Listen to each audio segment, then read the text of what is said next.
भाइयों, सभ्य समाज में आतंकवाद के लिए कोई जगह नहीं हो सकती, अराजकता के लिए कोई जगह नहीं हो सकती।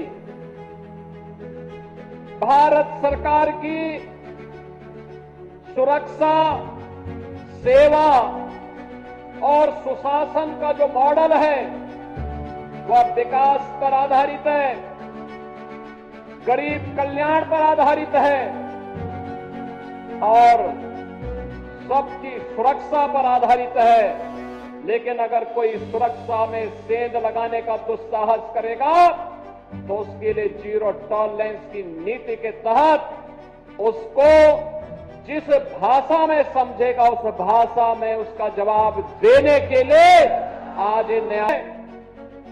जब इन्हें शासन करने का अवसर मिला था, इन्होंने किसानों को आत्महत्या करने के लिए मजबूर किया था, युवाओं को प्लान करने के लिए मजबूर किया था और पेशेवर गुंडे और माफियाओं को बहन और बेटी और व्यापारियों के साथ सुरक्षा पर सेंध लगा करके उनके जीवन के साथ खिलवाड़ करने का काम किया था।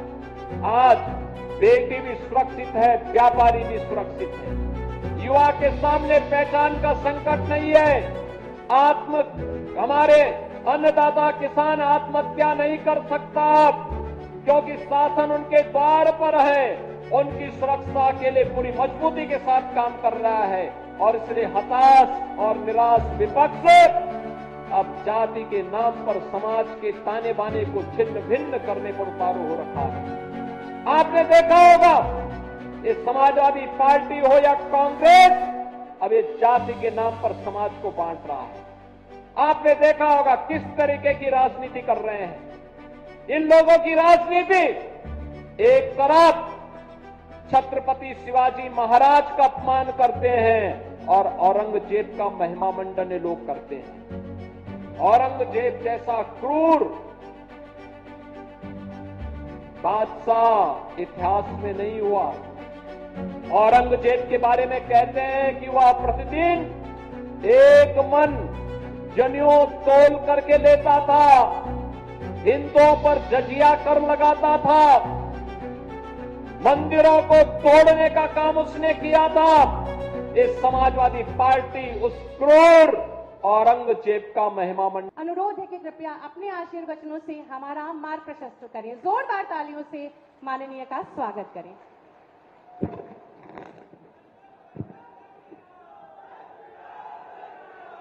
भारत माता की, भारत माता की, भारत माता की, वंदे वंदे वंदे।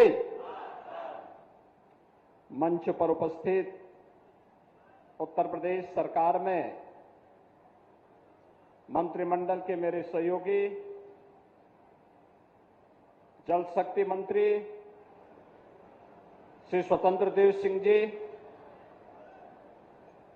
प्रभारी मंत्री लखीमपुर खीरी श्री नितिन अग्रवाल जी,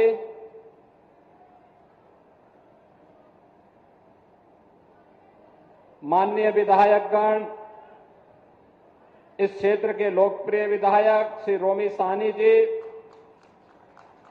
माननीय विधायक श्री लोकेंद्र प्रताप सिंह जी,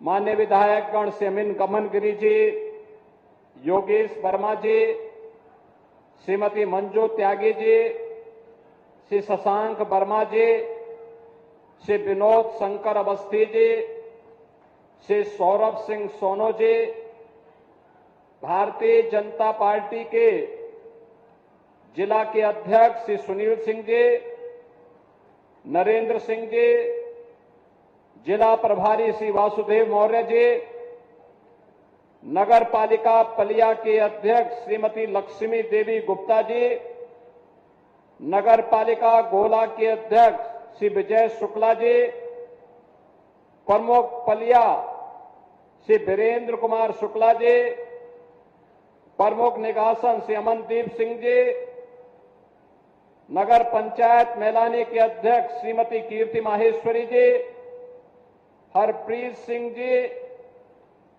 मंच पर उपस्थित भारतीय जनता पार्टी के सभी पदाधिकारीगण और आज लखीमपुर खीरी के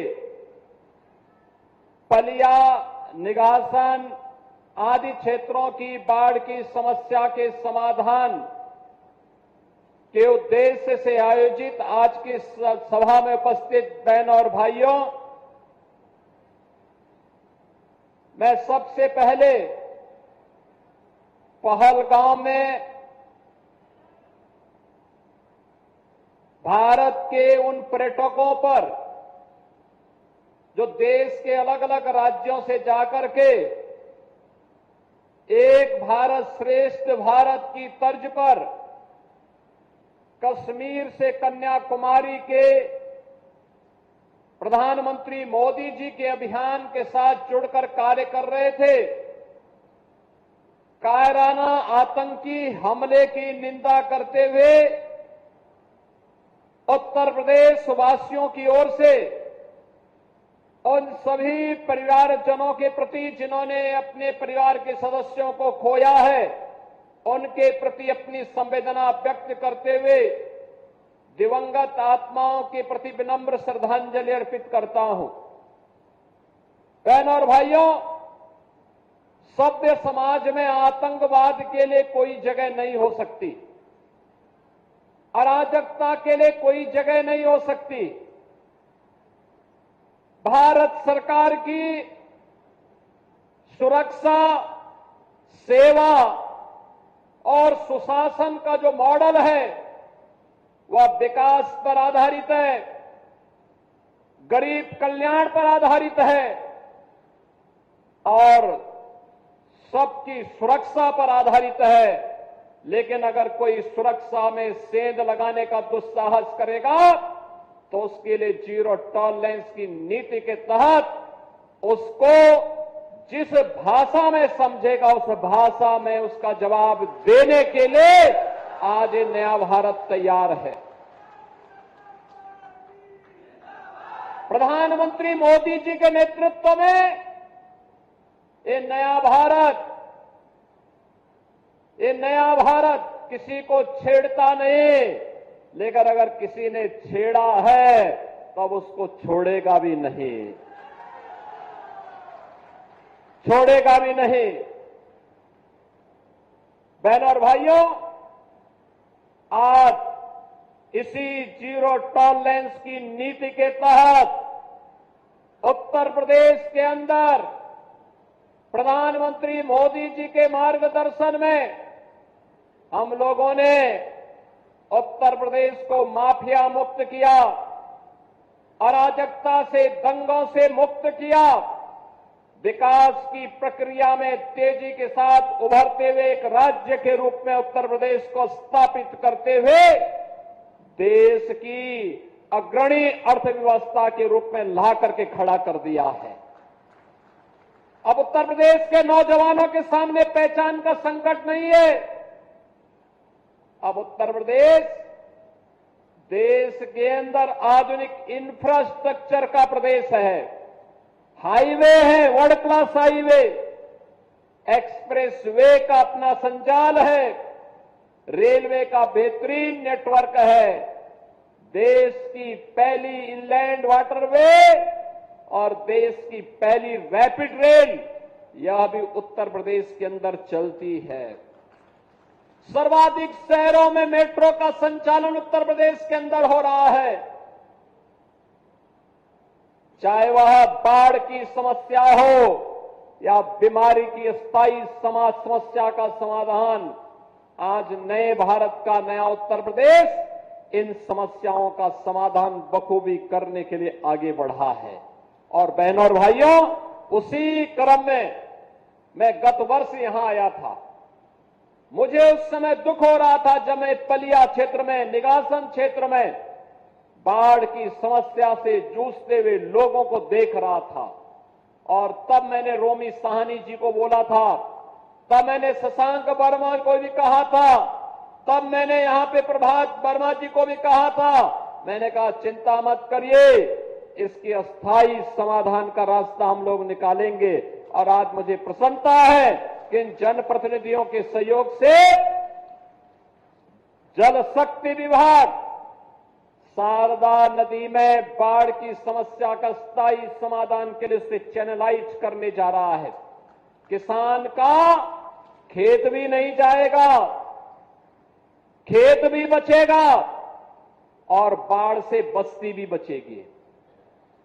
हमेशा का समाधान का रास्ता निकालने के लिए आपने देखा होगा 7 किलोमीटर का एक लंबा चैनल बनाने का कार्य हो रहा है। मुझे अप्रैल प्रथम सप्ताह में आना था, लेकिन मैंने इसीलिए उस समय कहा कि चलो पहले काम प्रारंभ करने दो, और मुझे अच्छा लगा कि यह कार्य आज तेजी के साथ आगे बढ़ गया है। उस समय यहां पर जल शक्ति मंत्री श्री स्वतंत्र देव सिंह जी आए थे, प्रभारी मंत्री आए थे, रोमी साहनी जी और अन्य जनप्रतिनिधिगण आए थे, और आज मुझे अच्छा लगा कि ये कार्य तेजी के साथ आगे बढ़ रहा है।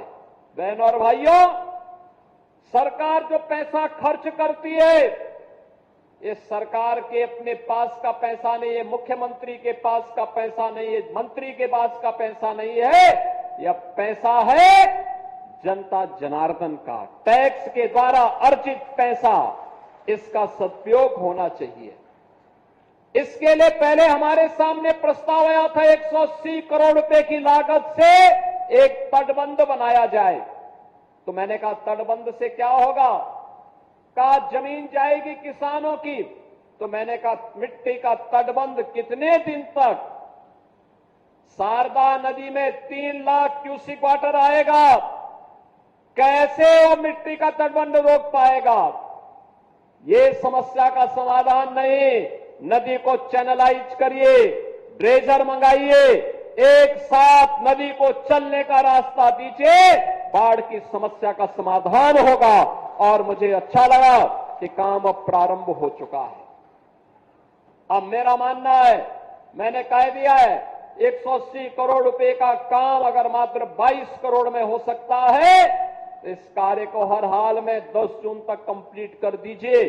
उसके बाद जब मानसून आएगी तो मानसून में पानी अब पलिया और निगासन की तरफ या लखीमपुर खीरी की तरफ नहीं जाएगा। ये पानी सीधे बहते हुए आगे घाघरा नदी में, जब सरयू जी में, जब शारदा नदी में मिलती है, तो आगे बढ़ते हुए कारवां आगे बढ़ जाएगा। बहनों और भाइयों, 3-3.25 लाख क्यूसिक वाटर बरसात में शारदा नदी में आता है, लेकिन चैनलाइज अगर हम कर देंगे, वो बिखरेगा नहीं, छितरेगा नहीं, अपने रास्ते तय करते हुए आगे बढ़ जाएगा। किसान की फसल भी बचेगी, उसकी खेती भी बचेगी, उसका घर भी बचेगा और वह स्वयं भी सुरक्षित होगा। जल जमाव से खेती बाड़ी के साथ साथ पशुधन भी बचेगा और बाढ़ के कारण जन और धन की होने वाली हानि, चाहे वह किसान का हो, चाहे वह सरकार का हो, इसकी भी बचत होगी। और उसी को बचत करने के लिए योजना आज हम सब यहां पर लेकर के आए हैं।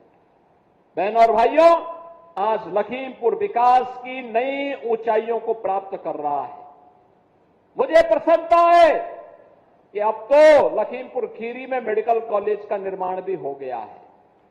मेडिकल कॉलेज लखीमपुर खीरी में, कोई सोचता था आज से 7 साल पहले, सपना था, आज ये हकीकत है। आज हम जा रहे हैं, अभी सोहेली नदी के ड्रेजिंग के कार्य को भी देखेंगे, जिसके बारे में रोमी जी कह रहे थे। लखीमपुर खीरी में दुधवा नेशनल पार्क भी है। यहां के माध्यम से पर्यटन की संभावना को आगे बढ़ने के लिए अभी हमारी एक बैठक होने जा रही है। मैंने पर्यटन मंत्री को भी और वन मंत्री को भी बुलाया है। और लखीमपुर खीरी में भी एक एयरपोर्ट हो। एयरपोर्ट लखनऊ में ही क्यों होगा, एयरपोर्ट लखीमपुर खीरी में भी हो। इसके लिए हम लोग आए हैं आज देखने के लिए।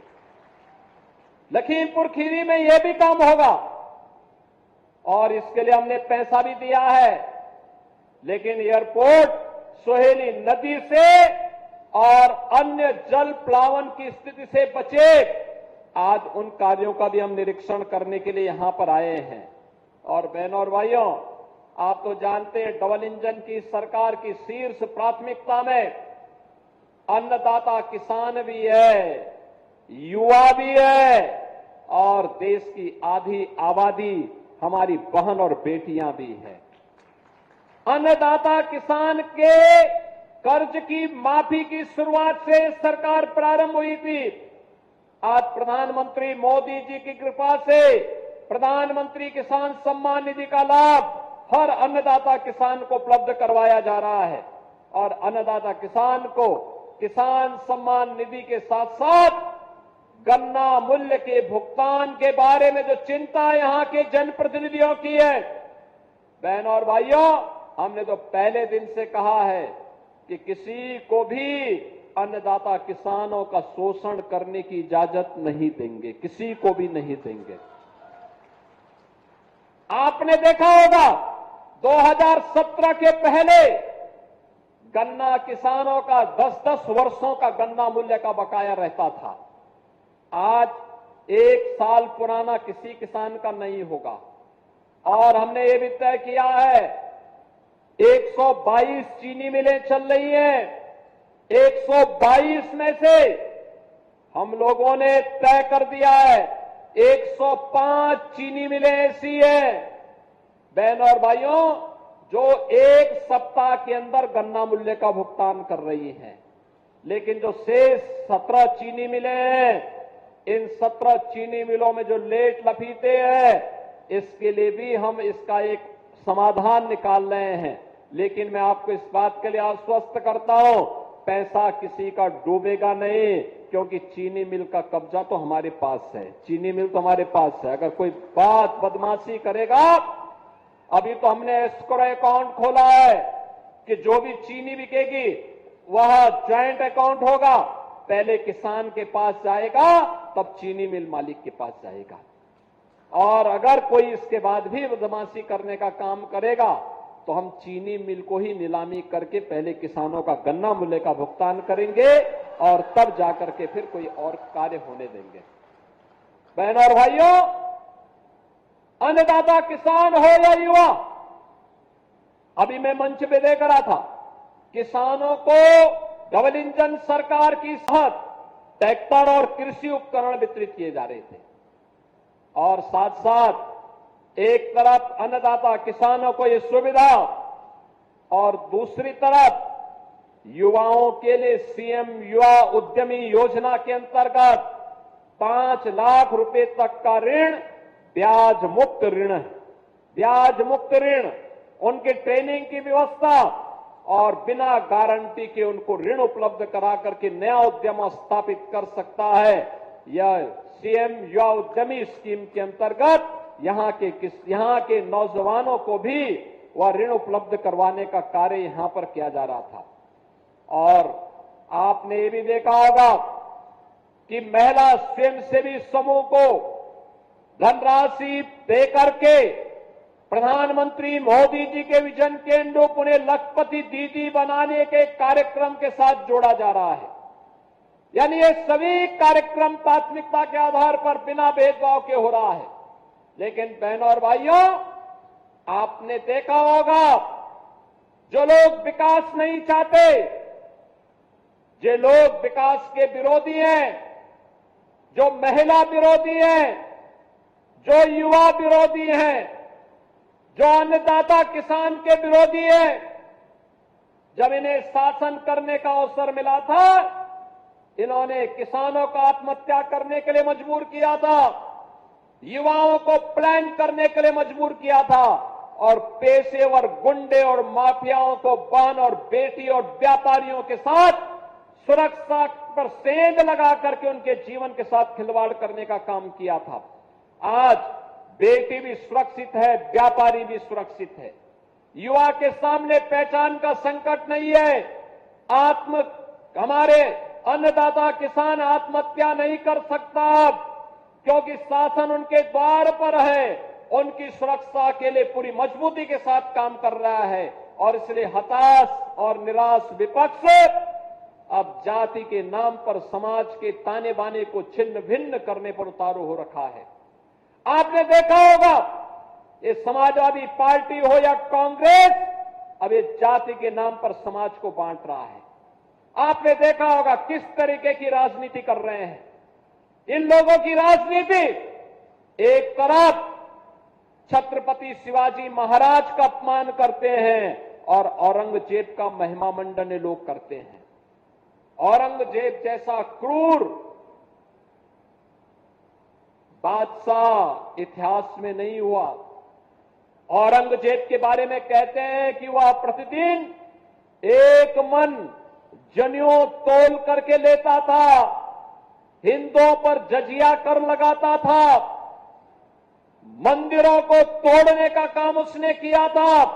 ये समाजवादी पार्टी उस क्रूर औरंगजेब का महिमा मंडन करती है। ये समाजवादी पार्टी राणा सांगा का अपमान करती है और बाबर जैसे आक्रांता का महिमा मंडन करती है। जिस बाबर ने अयोध्या में राम जन्मभूमि पर हमला करके राम मंदिर को तोड़ने का काम किया था, ये समाजवादी पार्टी उस बाबर का महिमा मंडन करती है। और ये समाजवादी पार्टी, याद करिए 2 वर्ष पहले जब पूरे देश के अंदर प्रधानमंत्री मोदी जी के नेतृत्व में रन फॉर यूनिटी का कार्यक्रम चल रहा था, लौह पुरुष सरदार वल्लभ भाई पटेल जी की जयंती के कार्यक्रम के साथ पूरा देश जुड़ा हुआ था, समाजवादी पार्टी के मुखिया उस समय जिन्ना का महिमा मंडन कर रहे थे। बहन और भाइयों, ये लोग राणा सांगा का अपमान करेंगे, छत्रपति शिवाजी महाराज का अपमान करेंगे, लौह पुरुष सरदार वल्लभ भाई पटेल का अपमान कर रहे हैं, बाबा साहब भीमराव अंबेडकर का अपमान कर रहे हैं। आपने देखा होगा इस समाजवादी पार्टी की सरकार के समय बाबा साहब भीमराव अंबेडकर के नाम पर बने हुए मेडिकल कॉलेज का नामकरण इन्होंने बदल करके उसका नामकरण अपने परिवार के सदस्यों के नाम पर करने जा रहे थे। तब तक सरकार चली गई उनकी और हमारी सरकार आई। हम लोगों ने फिर से कन्नौज मेडिकल कॉलेज का नामकरण बाबा साहब भीमराव अंबेडकर जी के नाम पर फिर से किया है। बहन और भाइयों, आज के इस अवसर पर मैं आप सबसे इस बात के लिए कहने के लिए आया हूं, भारतीय जनता पार्टी आपकी सुरक्षा के लिए, आपके स्वावलंबन के लिए, आपकी सेवा के लिए, गरीबों के कल्याण के लिए पूरी प्रतिबद्धता के साथ कार्य कर रही है। ये जो अभियान चल रहा है, हमें बाढ़ से बचाव का स्थायी समाधान चाहिए। इस जैसे ही शारदा नदी में चैनलाइजिंग का पूरा कार्य हो जाएगा, जैसे नदी को चैनलाइज करने में हमें पूरी सफलता प्राप्त होगी, 400 गांव बाढ़ से जो प्रभावित होते हैं उन लोगों को इससे राहत मिलेगी। 2.5 लाख की आबादी इससे राहत महसूस करेगी। 10,000 हेक्टेयर भूमि इससे बाढ़ से बचाव में मदद मिलेगी। और इतने बड़े कार्यक्रम के लिए आज मैं आपके बीच में यहां पर आया हूं। मैं धन्यवाद दूंगा रोमी साहनी जी को, मैं धन्यवाद दूंगा यहां के जनप्रतिनिधियों को, सभी माननीय विधायकों को, जिन्होंने लग करके इस बाढ़ की समस्या के स्थायी समाधान का रास्ता निकालने में सरकार की मदद की है। और आज हम सब आपके बीच आए हैं। मैं एक बार फिर से इस कार्य के लिए आपको बधाई देता हूं। अक्षय तृतीया आने वाली है, 30 अप्रैल को भगवान परशुराम की पावन जयंती का दिन भी है। और अक्षय तृतीया तो हमारे सनातन धर्म में एक पवित्र तिथि के रूप में मानी गई है। यानी अक्षय यानी जिसका क्षय नहीं होता है। धन धान्य से हमारा घर और परिवार परिपूर्ण हो, फसल आने की खुशी में हर परिवार में कितनी खुशी होती है, यह इस बार भी देखने को मिला है। मैंने देखा अन्नदाता किसानों में, जब पिछली बार में आया था पीएलए प्लांट और गोला गोकर्णनाथ में भगवान शिव के छोटी काशी में अमनगिरी के आमंत्रण पे मैं आया था। भव्य कॉरिडोर बनने जा रहा है। बहनों और भाइयों, काशी की तर्ज पर छोटी काशी में भी अब एक कॉरिडोर बनकर के बाबा गोला गोकर्णनाथ का पावन पर्यटन स्थल के रूप में लाखों की संख्या में श्रद्धालु जनों को, पर्यटकों को अपनी ओर आकर्षित करने का एक कार्य होगा। और मैं कह सकता हूं, जब गोला गोकर्णनाथ का विकास होगा, दुधवा का विकास होगा, तो जहां खतरा है वहां क्यों जाएंगे लोग? यहां आकर के देखेंगे ना, भगवान का भी दर्शन लेंगे। दुधवा में आकर के जब लखनऊ में टेम्परेचर 46 होता है, दुधवा के अंदर तब 38 डिग्री टेम्परेचर रहता है। तो पर्यटक यहां आएंगे, रोजगार यहां संभावना बढ़ेगी। और रोजगार, इस सर्विस सेक्टर में, पर्यटन में कितनी संभावनाएं हैं, यह हम इसके माध्यम से देख पाएंगे। आज के इस अवसर पर मैं पिछली बार जब आया था, खेतों में गेहूं की फसल शानदार तरीके से थी, गन्ने की फसल थी, और अब किसानों ने उसको समेट लिया है समय पे। और मैं कहूंगा, भूसा बैंक भी बनाइए। फसल कट गई है, उसमें आग मत लगाना, डंठल पे आग मत लगाना, उसको भूसा बनाइए, भूसा बैंक बनाइए। गौ माता का भी आशीर्वाद बना रहेगा। उसके लिए भूसा में हरा चारा और कुछ चौकर मिलाकर के खिलाएंगे, पौष्टिक आहार उसके लिए बन जाएगा, और फिर वो दूध देगी तो आप भी और आपके बच्चे भी मजबूत होंगे। और जब हमारे बच्चे मजबूत होंगे तो दुश्मन के दांत अपने आप ही खट्टा करने के लिए सीमाओं की रक्षा करने में सफल हो जाएंगे। और बहनों और भाइयों, इस नए भारत के लिए, आत्मनिर्भर और विकसित भारत के लिए अस्थायी विकास की योजनाओं के साथ हमें आगे बढ़ना पड़ेगा।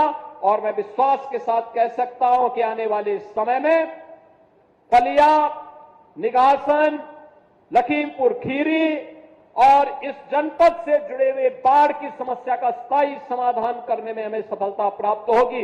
इन सभी योजनाओं के लिए मैं आपको बधाई दे रहा हूं। धन्यवाद। जय हिंद। बहुत बहुत धन्यवाद, आभार माननीय मुख्यमंत्री जी। मैं अनुरोध करूंगी जिलाधिकारी महोदया जी से कि माननीय मुख्यमंत्री जी को जिला प्रशासन की ओर से ये स्मृति चिन्ह भेंट करें। आप सभी जोरदार तालियां मंच तक पहुंचाएं। ये स्मृति चिन्ह जिला प्रशासन की ओर से माननीय मुख्यमंत्री जी को जिलाधिकारी महोदया जी द्वारा भेंट किया जा रहा है। आप सभी जोरदार तालियां इन क्षणों के लिए बजाकर इन क्षणों की शोभा को द्विगुणित करें।